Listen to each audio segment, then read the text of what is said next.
Miss, आप वाकई में काफी किस्मत वाली हैं। इस ब्रेसलेट की असली कीमत 50 करोड़ है, लेकिन आपको 20 करोड़ में ही मिल गया। मिस जूली ने खुशी खुशी उस बॉक्स को अपने हाथ में लिया और विकास की ओर देखते हुए बोली, जल्दी से मिस्टर अम्बरीश का पेमेंट क्लियर करो। मिस जूली, अगर आपने इस ब्रेसलेट को खरीदा तो शायद आप अपना ही साइन बोर्ड डिस्ट्रॉय कर देंगी।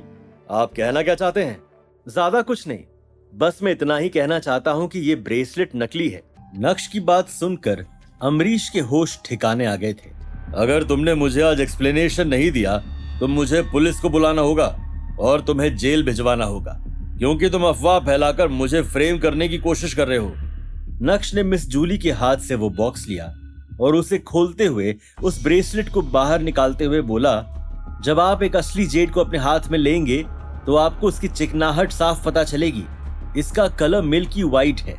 इसमें 2 कलर्स और होते हैं, लाइट ग्रीन और येलो। एक हाई ग्रेड जेड में जो ऑयल होता है वो बहुत एक्सेलेंट होता है।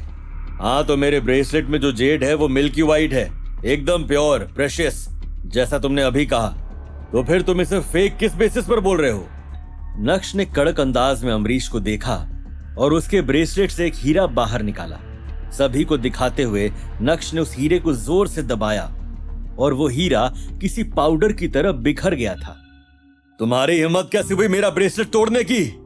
पहले इन भाई साहब ने कहा कि मेरा ब्रेसलेट फेक है, मैं नकली माल बेच रहा हूं। अब देखिए उन्होंने क्या किया, मेरा ब्रेसलेट ही तोड़ दिया। अब मैं इसे मार्केट में कैसे बेच पाऊंगा? मेरी माँ अभी भी हॉस्पिटल में बैठकर पैसों का इंतजार कर रही है जिससे उनकी सर्जरी हो सके। ये देखकर नक्श ने मन ही मन सोचा, क्या बात है यार, इस लड़के की एक्टिंग स्किल्स तो वाकई में लाजवाब है। मिस, मुझे लगता है कि आपको इस लड़के को सबक सिखाना चाहिए। अगर ये ब्रेसलेट ठीक होता तो मैं कैसे भी करके इसे कहीं ना कहीं बेच देता। अब मैं देखता हूं कि आप मुझे कैसे कॉम्पनसेट करती हैं, क्योंकि ये डील तो आप क्लोज कर चुकी हैं।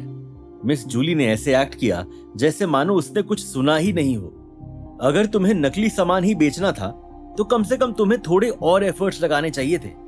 तुम तो टूटे हुए हीरों के साथ यहाँ अपना ब्रेसलेट बेचने चले आए और उसे आदिवासी पौराणिकता का नाम दे रहे हो।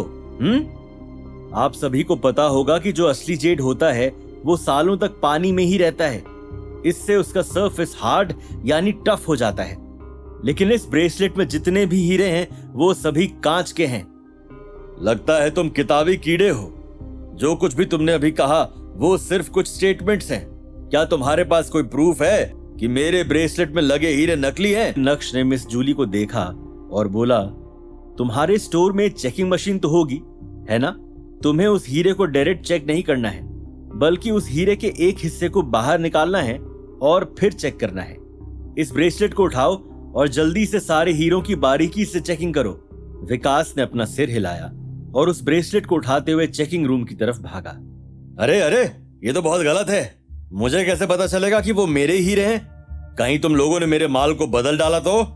मिस्टर गज्जर, आप ये ना भूले कि आप देसाई एंटीक एम्पोरियम में खड़े हैं। यहाँ लोग बेईमान आते हैं, लेकिन हम बेईमान नहीं हैं। बहुत जल्द विकास हॉल में वापस आ गया था। उसके चेहरे के एक्सप्रेशंस पूरी तरह से मुरझाए हुए थे जब उसने मिस जूली के कान में कुछ कहा। जब मिस जूली को विकास से इंफॉर्मेशन मिली तो उसके चेहरे के एक्सप्रेशंस भी पूरी तरह से मुरझा गए थे। इन्हें अरेस्ट करो और पुलिस स्टेशन ले जाओ, मिस जूली ने हॉल में मौजूद सिक्योरिटी गार्ड्स को आदेश देते हुए कहा। भागो, जोर से चिल्लाते हुए अम्बरीश दरवाजे की तरफ भागा। अच्छा, भाग के दिखा। ये बोलते हुए नक्श ने वो लकड़ी का बॉक्स उठाया और अम्बरीश पर हमला किया।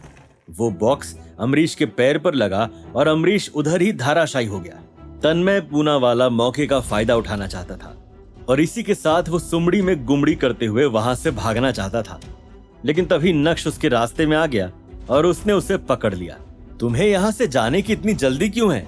हम में से तो कोई भी नहीं जा रहा, तो फिर तुम्हें इतनी जल्दी क्या है? अपने पार्टनर को यहाँ से लेकर नहीं जाओगे क्या? पार्टनर? कैसा पार्टनर? मैं एक असली बिजनेसमैन हूँ। क्या यार, तेरी एक्टिंग स्किल्स बिल्कुल भी अच्छी नहीं है। तूने अपने पार्टनर की तरफ किसी फिल्म स्कूल से पढ़ाई नहीं की क्या? क्या आपने नहीं देखा कि मैं भी उसके झांसे में आ गया था? बल्कि मैं तो उसे उस ब्रेसलेट के 30 करोड़ रुपए देने वाला था।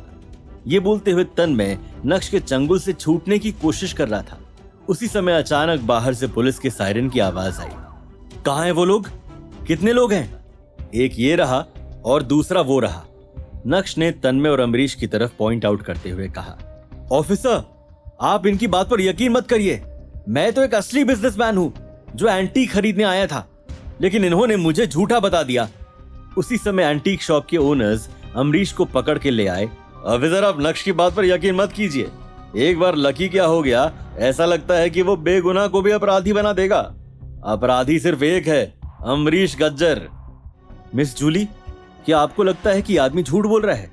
क्या एक बेगुनाह को दोषी साबित करने जा रहा था नक्श? क्या तन्मय अमरीश का पार्टनर था या सिर्फ एक बिजनेसमैन? कौन जाएगा जेल और किसके रंग में पड़ेगी भंग? ये जानने के लिए देखिए अगला एपिसोड सिर्फ पॉकेट एफएम के YouTube चैनल पर, और इंस्टा एम्पायर के सारे एपिसोड सुनने के लिए डिस्क्रिप्शन में दी गई लिंक से डाउनलोड कीजिए पॉकेट एफएम।